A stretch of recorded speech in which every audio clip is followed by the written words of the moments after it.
आज मी झणझणीत काहीतरी बनवणार आहे, त्यासाठी व्हिडिओ अगदी शेवटपर्यंत बघा। आधी गॅसवर मस्त भात मांडून घेतलेला आहे, त्यामध्ये 1 चमच मीठ टाकलं। मीठ टाकल्याने भाताची चव खूप छान भन्नाट लागत असते। त्यानंतर कढईमध्ये तेल तापवायला घेतलं।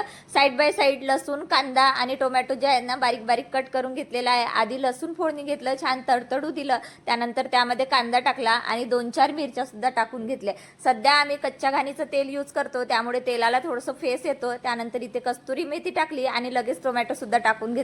आता इथे तुम्हाला कळलंच असेल की मी बनवत काय आहे। त्यानंतर टोमॅटो टाकलं की लगेच मीठ टाकायचं, म्हणजे टोमॅटो छान शिजून जातं। त्यानंतर सुके जिन्नस टाकले आणि यामध्ये 3 चम्मच बेसन टाकलं। बेसन मस्त या मसाल्यामध्येच थोडंसं परतून घेतलेलं आहे। छान शिजल्यानंतर हळूहळू करून इथे मी गरम पाणी टाकलं आणि मस्त असं झणझणीत घेरलेलं पिठलं इथं तयार झालेलं आहे। वेदांतला पिठलं भात खूप आवडते, म्हणून आधी त्याला वाढून दिलं आणि लगेच फॅमिली सोबत जेवण मस्त एन्जॉय केला। चला मग भेटूया पुढच्या व्लॉगमध्ये, बाय।